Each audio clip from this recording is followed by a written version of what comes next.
Yung na-discover niya, truth dito, magugulat ka kung ano yung mga na-discover niyang dito sa Shroud of Turin ito based on his study. Okay, and guess what?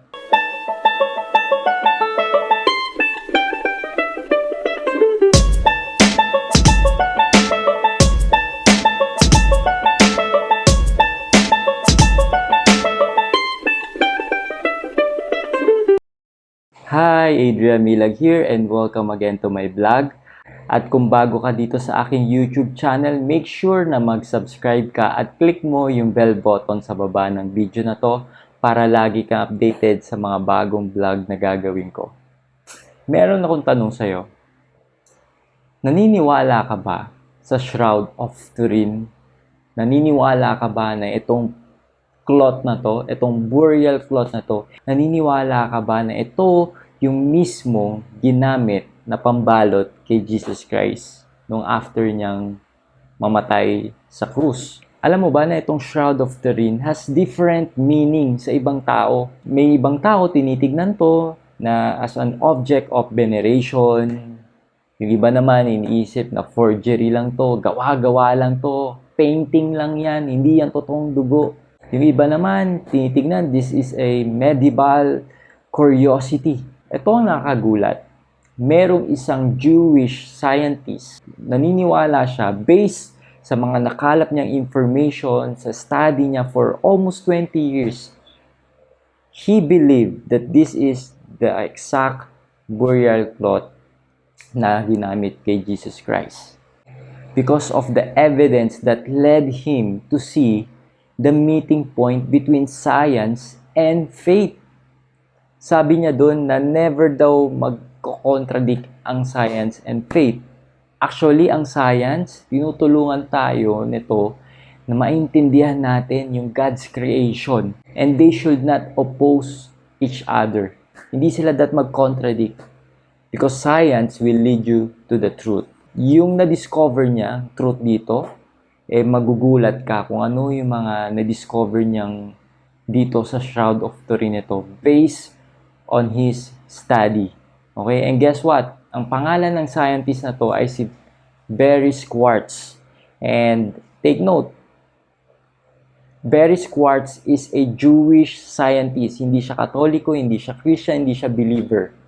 Okay, even na pinatunayan niya na ito nga yung exact cloth na ginamit ni Jesus, never siya nag-convert as a Christian, as a Catholic. Pero, talagang dinefend niya na ito nga talaga yung same cloth na ginamit kay Jesus Christ. How amazing, di ba? Talagang nakikita mo na yung study niya walang bias eh. Kasi sabi niya, based doon sa papanoorin mo mamaya, yung pakikita ko sa'yo, yung kinukwento niya. Kasi siya mismo sa utak niya, kinokontradict niya, hindi to totoo, hindi to totoo. Ayaw niya maniwala na totoo nga yung natutuklasan niya. Scientist siya, so pinuprove ng science na totoo nga. Di ba, based sa mga nadidiscover niya, and he was so amazed. Grabe. Kaya after ng video na to, panonood ko sa'yo yung explanation ni Barry Schwartz dito sa Shroud of Turin. At alam ko na sobra ka din mabibless at ma-amaze dito. Now, Barry, where did the idea come from to form a team that would go and research the Shroud of Turin image? Well, several scientists at Los Alamos National Laboratories and their sister laboratory, Sandia Labs, had a device called a VP8 image analyzer, and it basically allowed you to put a photograph into it using just a black and white video camera. And that then allowed you to extract the information and raise and lower it. And normally when you put a photograph or an artwork into the VP8, you get a rather distorted, jumbled kind of result. Mm-hmm. When they put a photograph of the Shroud of Turin into the VP8, they got the natural relief of a human form, which shouldn't be possible. Right. And it indicated immediately to them that there was something unique about the image on the shroud, something that was not typical of any other images that any of us were familiar with, and there were a bunch of imaging scientists involved in the group. So that became effectively the catalyst that led these scientists to say, look, let's put together a team of experts in various appropriate disciplines and let's see if we can get permission and go to Turin and examine the shroud to determine and answer a single question: how was the image formed? Ironically, after 5 days and nights of examination, 2 years of planning before we went, and 3 years of reducing the data and publishing it afterwards, the result was that we could not answer that question. We could tell you what it's not. It's not a photograph, it's not a painting, it's not a rubbing, and it's not a scorch. But we know of no mechanism today that can create an image with those same chemical and physical properties. So this was technology that was being used by like the Voyager exploration. So they were taking images out in space and they were translating those into 3D images, and they discovered that this had a 3D property too. The shroud Exactly, image. exactly. There's depth information, or like topographical information, is encoded into the image. And we had members on the team not just from Los Alamos and Sandia Labs, but the Air Force Weapons Laboratory, the Air Force Academy, and of course NASA's Jet Propulsion Laboratory in Pasadena. And interestingly enough, my hero on the team, Don Lynn, was the imaging project manager in charge of all imaging on Voyager and Viking and Mariner and Galileo projects, among others. So I was thrilled to be on the team with someone of that. You know, I'm a photographer, a professional photographer, and a NASA imaging scientist is about as good as it gets. Some very prestigious people in their own fields were going to examine this shroud. Yeah, and I was very honored to have been asked to be a participant. And how did that happen? How did that come about that you were invited? I had done a project as a consultant to Los Alamos National Laboratories, worked with another man named Don DeVan, and we finished the project. It was 7 months long, and obviously it had something to do with atomic bombs. We finished that project, and I went back to my normal routine. And a few weeks later, Don DeVan called me again, and he said, "Gee, Barry, what do you know about the Shroud of Turin?" And I kind of laughed, and I said, "But Don, I'm Jewish." And Don laughed, and he said, "So am I, remember?" And I went, "Oh, yeah." So Don asked me to be on the team, and immediately I said no, because I felt uncomfortable with the thought of being involved with something I perceived to be a Christian object or relic, and I just wasn't very comfortable. I was raised in an Orthodox Jewish home, very much like Fiddler on the Roof. Right. Both my parents born in Poland, the grandparents lived with us. It was really like that. So I was very uncomfortable, but the image properties caught my attention. And if I can just add at that moment, the man I mentioned from NASA, Don Lynn, I remember saying to Don one day after he had joined the team, "Gee, Don, what's a nice Jewish boy like me doing involved with the shroud?" And he looked at me, and he was Catholic, and he said, "Barry, perhaps you've forgotten that the man in question's a Jew." And I said, "No, Don, that's about the only thing I know about Jesus." But I knew he was Jewish. And he said, "Oh, so you don't believe that God would want one of his chosen people on our team?" And then I laughed. And I said, no, I didn't think that. Don gave me the best advice perhaps I've been giving him all of my life. He said, "Barry, go to Turin, do the best job you can do. God doesn't tell us in advance what the plan is, but one day you'll know." Those words were the words that kept me on the team. Yeah. And of course, I've never regretted it. And I'm grateful that I was able to, before Don passed, to thank him for saying those words to me. And truthfully, in retrospect, I really believe that was God speaking to me through his voice. Yeah. And you really did not expect that it was something authentic, that you would very quickly discover that it had been painted, that it was a forgery. I unfortunately said publicly, "Give us 5 minutes, we'll find the paint and the brushstrokes, and we'll go home." It's 35 years later, I'm still here. You're still here. And of course, I would say within the first 10 or 15 minutes of the shroud being placed before us, you know, we photographers always carry high-power magnifying glasses in our pockets.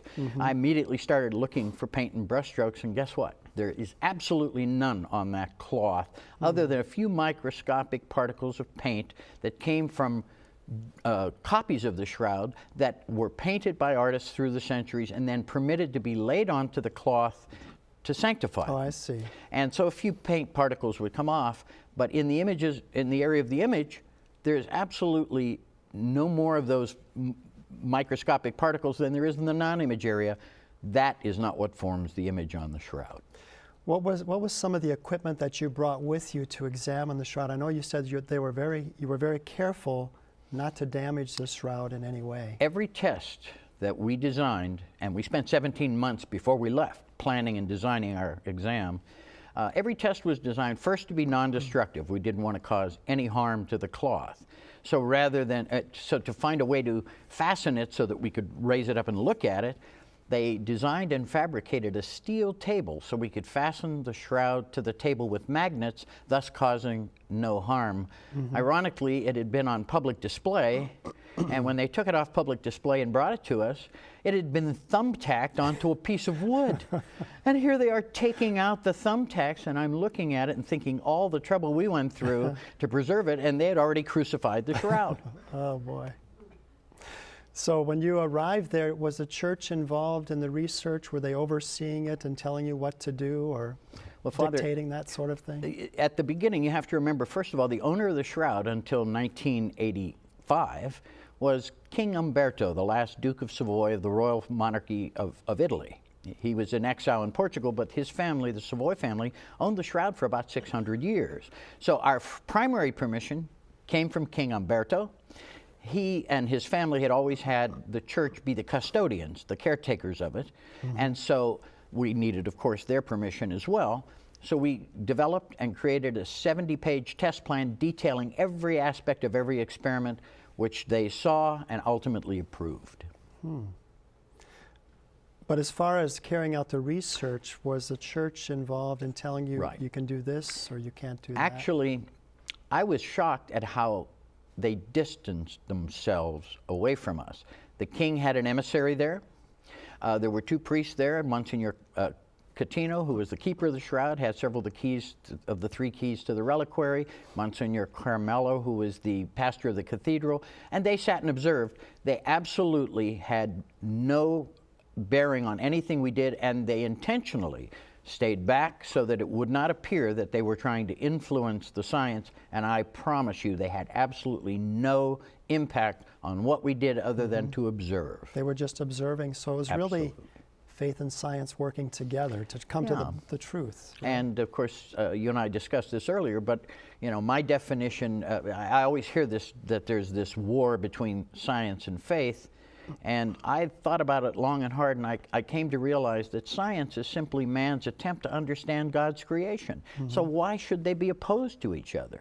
That they're both leading us toward the truth, right? So we're not afraid of science. That's right. We want to know the truth scientifically, and also the faith is leading us to God. I agree, well. and I think that for me, the most important part of all this that has led me to do what we're going to talk about here in lecturing around the world and educating people to the shroud, was that I was very frustrated. When we came back and I saw the media reports, I realized that my Christian brothers and sisters were not getting the truth about the Shroud of Turin. That was very frustrating and irritating to me because I was there, I was a witness to the event, I was a participant, and it was very frustrating to see how things were spun in the press that turned the kind of the interest in the shroud away from the cloth and sort of speculating that, oh, we were a bunch of religious fanatics and the science was not valid and all this. And frankly, I don't think that any group of scientists in the world could have done something better than what we did in 1978. But of course, by today's standards, we're very limited by the technology of the time. What we had was the best that was available to us in 1978. What would you say were some of the findings that surprised you?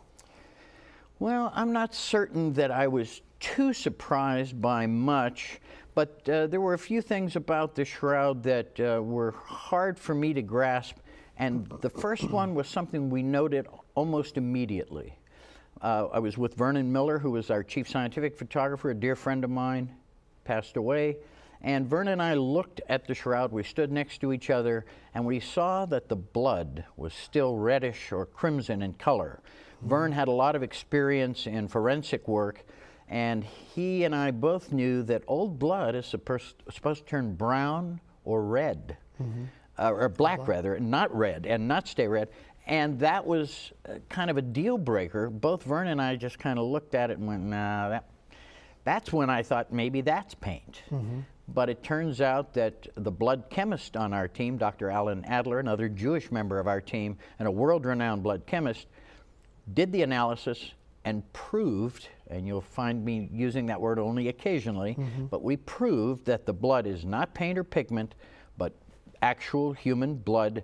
It had hemoglobin and porphyrins and other components of blood. And also, Dr. Adler found a very high content of bilirubin. And that's commonly the case when someone is tortured over a period of time, not given water, body goes into shock, the liver starts producing bilirubin and pumping it into the bloodstream. And Adler had found a very high content of bilirubin in the blood. So it's blood. And if that's present in the blood, then the blood remains red. Yes, Is that right? bilirubin is it's a hemolytic agent. It breaks down the red blood cell walls. And once that happens, the blood stays red forever. But I didn't find that out until 17 years later. Now, you obviously believe in the authenticity of the shroud. What are some of the things that you concluded in examining the shroud that have led you to believe, as well as what you just mentioned, but other things that led? Well, as soon as I had the opportunity to look at it closely, I realized my stupid statement about seeing the blood, seeing the brush marks and going home was that was over with. Right. There are no brush strokes. There is no paint or pigment, and it didn't take me very long to put that idea aside. But that didn't explain some of these unique properties, the encoding of depth or spatial information or topographical information. That's, if you really look at it from a scientific point of view, the only way that can happen is if there's some interaction between the cloth and the body it covers. So that really forces you to accept that there had to be a body with the cloth covering it. And so that was one of the important things. But I'll tell you, people often ask me what was it that brought me over the edge? Well, 17 years later, it was finding out that the bilirubin caused the blood to remain red, but I didn't know that for a long time. I was pretty much convinced that the shroud was most likely authentic, but I wasn't completely convinced. And of course, until I found out about the bilirubin. But there were so many things that when people ask me what was it that convinced me, I only can answer all of the above. What people don't understand is there's such a vast amount of information about this cloth now that's been gathered, and it's almost overwhelming. And ironically, you think you're going to go and you're going to examine this cloth and you're going to answer the questions. Right. And instead we came back with 1,000 new questions and very few answers, but we did eliminate painting and scorching and or photographic means. So all of those were eliminated. But that didn't really bring us any closer to an answer. As I said earlier, the evidence basically shows us that we don't know a mechanism that can make an image with these chemical and physical properties. And we know where this shroud was from like the 1350s or so. We can definitively say where it was. Correct. The chain of custody, the chain of its history, starts in the mid-1300s with an unbroken chain of custody until today. The problem, and of course this is what gives the skeptics all the ammunition, is there are breaks in the history of the shroud. And what people often forget is this is a Jewish burial cloth with blood on it. Jewish law says it must remain in the tomb. So how did this burial cloth of a Jewish man, how did it escape the tomb? Why was it not buried with the body? And that's a good question, because Jewish law says it can't leave the tomb. So I have to share with you what my 90-year-old mother said. Jewish mother, born in Poland, not well educated, high school, immigrated to America as a child. She heard one of my lectures about 8 years ago, and afterward she was very quiet. And when a Jewish mother's quiet, be afraid. I was very nervous. And so I turned to her mother, and I said, "Mother, what do you think?" And she turned to me in that typical kind of condescending Jewish mother attitude, and she said, "Barry, they wouldn't have kept it for 2,000 years if it didn't belong to Jesus. If it belonged to anyone else, nobody would care." Right. And I laughed, and I thought, what a clever response. The more I realized and thought about it, I realized this was a very profound observation. This is a burial shroud. Yeah. And why did they keep it? Why was it kept? Now, people often ask me why the Gospels don't mention it. Well, Jewish law says it has to be in the tomb, and it also bears an image, which is also forbidden by Jewish law. So the disciples could not come running out of the tomb saying, look what we found. It would have been destroyed, and they might have been the next ones to be punished. So I think that it makes sense this was hidden away and kept secret for a very long time. So these breaks in its history provides all the ammunition in the world for the skeptics to deny it, but there are many signs of it, of cloths bearing the image of Jesus, mentioned throughout history, starting in about the 4th or 5th century, again in the 9th century, in the and 10th century. So throughout history, there are references to a cloth like the shroud, but of course it wasn't called the Shroud of Turin until it arrived in Turin in 1578. And everything is anatomically correct, right? Even before they knew some of the medical properties of blood, whether it's coming from veins or from arteries. That's correct. That it's anatomically correct on the shroud. Beyond anatomically correct, since we are living in a kind of a CSI environment now, everybody knows all the buzzwords. It is absolutely forensically accurate, and the real experts who have studied it that are forensic scientists say that it is absolutely perfect, that it is like studying a real crime scene. And Dr. Zugaby, whose book you're familiar with, may he rest in peace, just passed away recently. Yes. He studied it. He was the medical examiner of Rockland County, New York. He studied it and studied crucifixion for over 50 years and the effects of crucifixion on the body. And he said the only way this cloth got the blood stains and things that it shows was by coming in contact with the body. There's no other way. No artist could have done that. And interestingly enough, the blood stains apparently were on the cloth before the image formed. So if a forger was going to make this, he would first put forensically accurate blood stains onto a blank sheet and then paint a body around it without paint. Right. Well, I don't think that's very possible. That we can say it's very impossible for anyone to have produced this, right, from the human hand. Think How could about you do it? this. Father, we now live in probably the most image-oriented age in our history. Yes. Everyone has a camera in their hand, a computer on their lap. We do imaging. 2-year-old kids are playing with images on computers now. And yet, with all that technology and capability, no one has been able to even come close to duplicating the chemical and physical properties on the shroud. Well, let's talk about the carbon-14 dating that was done in 1988, which many people said discounted it as a fraud. Well, in 1988, a tiny sample was taken from the cloth, was divided in half, and one half put away and the other half divided in thirds, and given to 3 different radiocarbon dating labs. They applied their radiocarbon dating techniques to it. They came up with 3 different dates within a range of a few hundred years of each other, and based on that one test, declared the shroud was a fake. Now, in the real world of science, if you do 100 tests and 99 tests point in one direction and one test points in the opposite direction, ask any real scientist in the world and they'll tell you they throw that one away. Right. Sadly, in the case of the shroud, all of the evidence that our team had gathered and it had accumulated from historians up until that moment in history was discarded in favor of one test that was not properly performed in the first place on a very poorly chosen sample, but the world chose to accept that it was a fake based on that one test when everything else pointed in the opposite direction. And that carbon-14 dating is not infallible. It's not the gold standard, although it's... It is accepted as a valid scientific test for dating. However, there are certain objects, organic objects, that cannot be dated. Certain mollusks, if you dated certain mollusks, you would get a date 20,000 years in the future. Wow. So obviously there are some things about carbon dating that are problematic and critically important. And I don't want to be critical of the carbon dating process, which I think is a valid process, because in 2005, new data came out and new evidence came out that was published in a very highly regarded peer-reviewed journal that proved, and again, that's only the second time I've used that word tonight, proved that the sample taken for carbon dating on the shroud was anomalous, different than the rest of the cloth, and did not represent that cloth. So it was not a valid sample for age dating the cloth. They dated a repaired corner. And when I say repaired, it's not a patch that would be obvious. It was rewoven and dyed to match the rest of the cloth. So it took experts looking at macro photographs of that area to detect the fact that this had been manipulated. But 3 independent experts testified to the fact that this was absolutely manipulated, had been repaired. They dated the repair.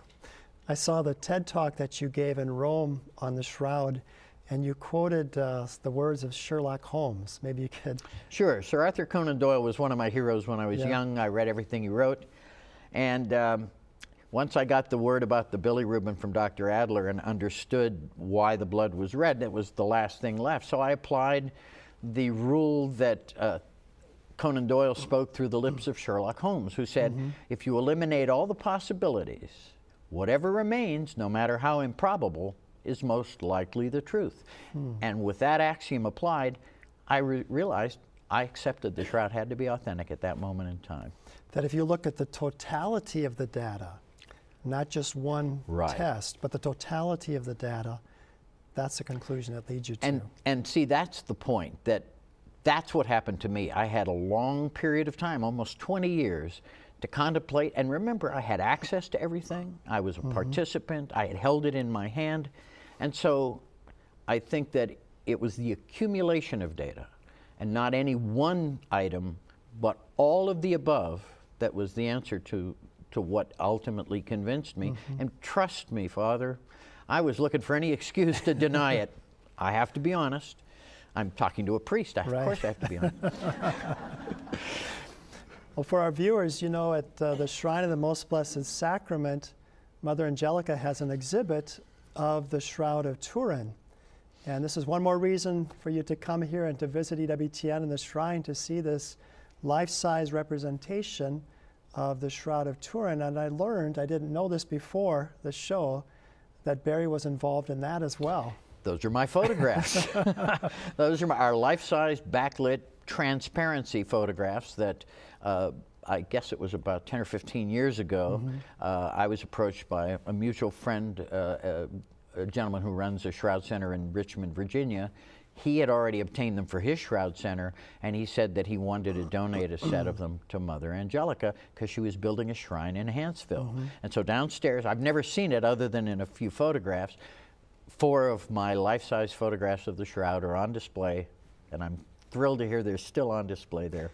So they have photographs of the actual shroud and then also the photographic negative side by side. Correct. We have the natural color image so that people can see the way it looks to the eye, and then we have the very famous light-dark reversed photograph of the shroud as it would appear on a photographic negative. Because interestingly enough, the image that's on the cloth itself is light-dark reverse from what we're used to seeing, meaning it's the negative. When you photograph it onto film, that becomes a positive, and that is a much more natural image. So the shroud is the negative, and the negative we make of it becomes the positive. A little confusing, I know, but people are very familiar with it, and I think they're showing a photograph right now, the face compared to natural color face to the negative view. So we'd invite any pilgrims that want to come and see that, as well as attend one of the shows like our pilgrims here from North Carolina. I also have here on the table, this is a portrait that was done by our Polish Poor Clares of Perpetual Adoration. You know, Mother Angelica belongs to an order that was founded in 1854, and they have monasteries. There's monasteries in India, in Poland, in Austria, and the Polish sisters sent this image, which is based on the Shroud of Turin, that you can see the face of Jesus. And so you get a little bit of a glimpse into what Jesus looked like from the shroud and a portrait based on that. You know, ironically, this is a man who died 2,000 years ago. Yet almost everybody in the world will identify that and say, oh, that's Jesus. And I think that that is very telling. I mean, we don't know how too many people 2,000 years ago looked, yet everyone, Christians, Jews, even Muslims, can look at that and go, oh, that's Jesus. Why? Because all the iconography that started pretty much back in about the 4th century all the way through into modern times, much of that iconography was based on the image of the shroud. And we found similarities. There's a crease under the chin of the man of the shroud. It's just a crease in the cloth, but it shows up as a line. And in some of the icons, that line is there, so it's obvious they had That seen was the a shroud. reference. Now tell us about your website. It's the most visited website for shroud information. It's the oldest and the largest website. In '95, I got a phone call from a friend who said, you know, that shroud thing you're involved with, turns out it's just a photo by Leonardo da Vinci. And I thought he was joking. I thought it was a joke.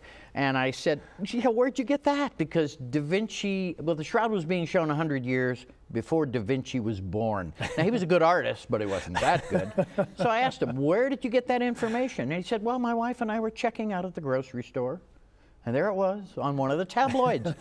And it was at that moment I had an epiphany and realized I was privileged. I was on the inside track. I had access to the information. I was a participant. I touched the cloth myself and studied it up close. But the public didn't read scientific journals, and they had no access. While I was on the phone, I wrote 4 words on the manila folder on my desk: consider building a website. In January of 1996, Shroud.com went online. It is now the oldest, largest, and most visited and most extensive website on the subject. And I often hear from people, you know, you're #1 on Google. And so I have to remind them we're 5 years older than Google.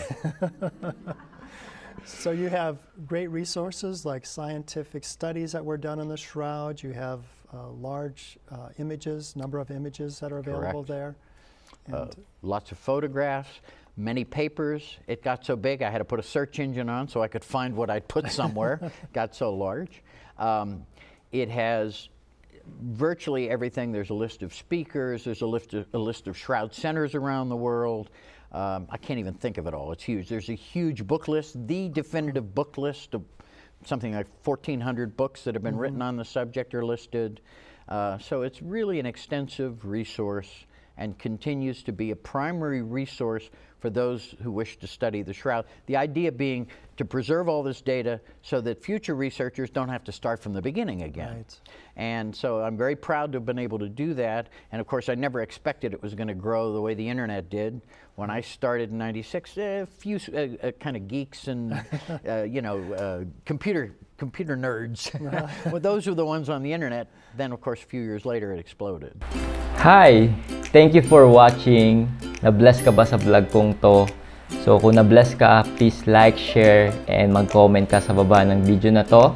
And you may also subscribe on my YouTube channel and click the bell button para lagi ka updated sa mga new content na gagawin ko. At paki-like ang aking page, Brother Adrian Milag. At para sa mga libreng ebook and training na galing sa akin, punta ka lang sa website ko sa www.adrianmilag.net. It's been Adrian Milag, encouraging you to live your life to the fullest. God bless you more abundantly.